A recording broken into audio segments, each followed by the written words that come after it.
이스라엘 예루살렘의 골목길에서 폭력 사태가 벌어졌습니다. 유대인 소년들은 욕설을 서슴지 않고 내뱉습니다.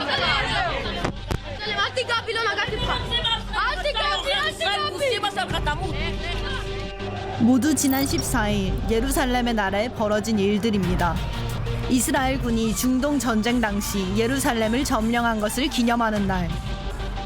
이스라엘에는 기쁜 날이지만 팔레스타인 주민을 포함한 이슬람 교도에게는 치욕의 날로 여겨져 매년 무력 충돌이 발생합니다.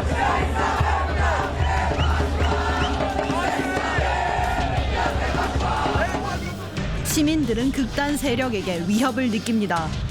There will be hitting, there will be vandalizing, there will be breaking, windows, breaking merchandises. You have to do it the smart way and just leave before all that takes place.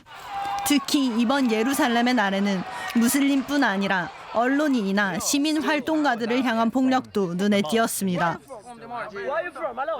Every year more and more and more. We're talking to you now. We've got a group walking down who are trying to stop us from being able to talk to you, I think. That's what they're doing. They're shouting so we can stop our interview. 논란의 중심에 선 것은 성전산.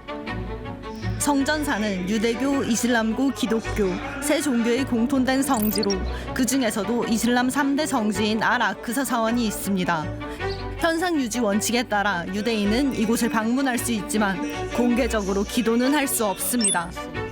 그럼에도 매년 이곳을 찾아 기도하는 모습을 보여온 극우 정치인 벤그비르 이스라엘 국가안보장관이 이번에도 또 도발에 나섰습니다. דן הכי שקט, זה בא בזכות הרתעה, הר הבית בידינו, הר הבית שלנו. 벤그비르 장관은 성전산이 유대인의 것이라며 사원 앞에서 춤을 췄고 같은 정당의 의원도 유대인의 기도 금지 원칙을 무시하고 사원을 향해 절을 했습니다. ללא המסגדים האלו ולפעול לבנייתו של בית המקדש עם ישראל חי, חג שמח. 폭력은 범위를 넓혀갔습니다. 지난달에는 한 유대인 남성이 길을 걷던 프랑스인 수녀를 무차별 폭행하는 사건이 발생했습니다. 최근 이스라엘 군인의 기독교 상징물 훼손 사건이 공개됐는데 2025년 이스라엘에서 발생한 기독교 겨냥 범죄는 180여 건에 달합니다. 16/12/2025 آخر السنة صار له الصليب أكثر من 15 سنة محطوط جايين كاسرينه معمول فتنة أكيد لا. 이 사건은 국제적 공분을 샀습니다. هذا الشيء ما خصه بالحرب بالعكس هذا آخر شيء ممكن ندق فيه كان بالجامع ولا كنيسة ولا يسوع ولا نبي ولا مين ما كان كفر هذا 네타냐후 이스라엘 총리도 이 행위를 강력히 규탄하겠다고 밝혔고 이후 해당 군인들을 구금하며 종교 갈등을 수습하려는 모습을 보였습니다. 한편 이스라엘 내부에서도 극단 세력의 폭력 행위를 우려하는 목소리가 나오고 있습니다. 기독교, 이슬람교는 물론 유대교 시민들까지 종교를 초월해 열린 집회. Everybody has the same rights. Doesn't matter what he think, what he believe, and who were his or her parents. 서로 다른 세 종교가 공존하는 나라 이스라엘. 각자의 신념이 맞닿은 자리에서 아슬아슬한 균형이 이어지고 있습니다.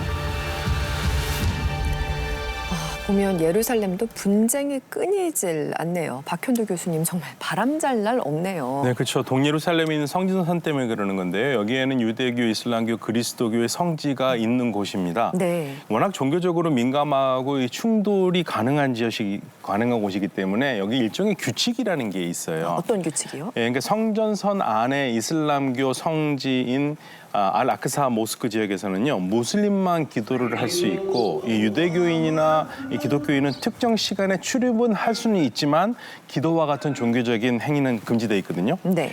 또 성전산 석저벽 통곡의 벽에서는 유대인이 기도를 할 수가 있습니다. 예. 그런데 이제 벤그비르 같은 아주 극우파 정치인들 그리고 이 극우파 단체들이요 이것도 우리 땅이라면서 이 무슬림 성지 지역에서 기도를 감행하면서 자기의 땅이라고 주장하고 있는 거죠. 거룩한 땅에서 왜 자꾸만 이렇게 싸우는 걸까요? 그리고 보니까 지금 기독교인들까지 공격 대상으로 삼고 있던데 이스라엘에서 최근 왜 이렇게 타 종교를 배척하는 분위기가 커진 겁니까? 일단 뭐 이스라엘 정치가 굉장히 극우화된 탓이 크고요. 네. 그리고 이제 2023년을 보면은 예루살렘을 찾은 기독교 순례자들이 있었거든요. 이 순례자들이 십자가를 들고 거리를 걷는데 반대편에서 지나가던 이 초정통파 유대교인들이 이들을 향해서 침을 뱉고 욕설을 퍼붓는 일이 있었습니다. 네네. 이 모습을 사람들이 이제 SNS에 공유하면서 당시 미국도 비난할 정도로 국제적 공분을 샀는데요. 정작 당시 이스라엘 국가안보부 장관이던 벤 그비르가요. 침을 뱉는 건 범죄가 아니라 오래된 유대인 관습이라고 이렇게 말을 했어요. 네. 타종들을 완전히 조롱하고 혐오하는 행위를 정당화하는 그러한 발언이거든요. 네. 그리고 나서는 이제 가자 전쟁이 발발하면서 이스라엘의 종교적 민족주의가 더 기승을 부리고 있는 거죠. 그러네요. 자기 종교를 믿듯이 남의 종교를 존중하면 좋겠는데 말입니다. 오건현 단장님, 한 주 동안 또 많은 일들이 있었죠. 네, 그렇습니다. 관련해가지고도 당장 이번 주에도요. 국제사회에 공분을 일으킬 만한 사건이 또 벌어졌는데요. 네. 가자지구로 향하던 구호선단이 이스라엘군에 납포가 된 겁니다. 맞습니다. 사실 작년에도 그레타 툰베리가 탄 구호선단이 납포된 일이 있어서 새삼스러운 일은 아니거든요. 네. 근데 이번에 이제 공개된 영상이 좀 충격적인 게 체포된 활동가들이 케이블 타이에 손목이 묶인 채 무릎을 꿇고 있는데 옆에서 벤그비르가 테러범 전용 교도소에 가둬야 된다면서 테러범 취급까지 한 겁니다. 네. 이 때문에 이제 우리나라를 포함해서 유럽 국가들이 맹비난에 나섰죠. 그랬죠. 이스라엘 주재 미국 대사도요. 국가 존엄성을 배반했다 이러면서 비판을 하고 있고요. 결국 네타냐후가 이례적으로 벤그비르를 공개 질책을 하고 억류돼 있던 활동가 전원을 추방 조치하면서 사건이 일단락됐습니다. 네, 네. 김재천 교수님, 참 이스라엘이 여러모로 네. 다른 나라로부터 문매를 맞고 있습니다. 네. 제가 최근에 충격적인 조사를 본 게 하나 있는데요. 이 민주주의 지수를 조사해서 발표하는 민주주의 연대재단이라는 기관이 있어요. 네. 이 기관에서 전 세계 120개국을 대상으로 2026년 국가 호감도를 조사했는데요. 이스라엘이 놀랍게도 북한과 아프가니스탄을 제치고 호감도 최악의 국가라는 조사가 나왔어요.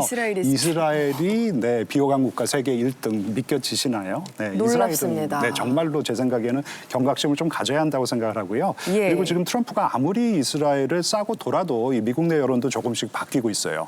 지난달 여론조사에서 공화당 지지자들 58%가 여전히 이스라엘의 호감을 갖고 있는 것으로 나왔는데요. 연령대를 50대 미만으로 제한을 하니까 오히려 57%가 이스라엘을 부정적으로 보고 있다는 결과가 나왔어요. 젊은 세대는 조금씩 생각을 달리하고 있군요. 그리고 또 어제 오늘 들려오는 소식이 심상치 않습니다. 트럼프가 이란 공습을 재개할 수 있다? 뭐 이런 말이 나오더라고요. 네, 어제 오전에 이제 트럼프가 국가안보회의를 열은 다음에요.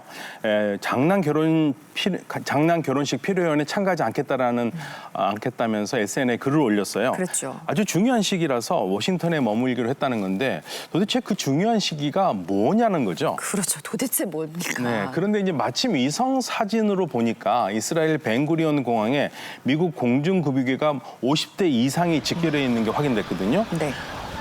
이거는 전쟁 이래 가장 많은 공중급유기입니다. 그래서 이 공중급유기는 장거리 공습 작전의 핵심 재산이라서요. 공격 재개 무기가 실리고 있는 건데 실제로 이란 군내에서도 최고 경계령이 내려진 상태로 심상치가 않습니다. 주말마다 정말 비상인 요즘입니다.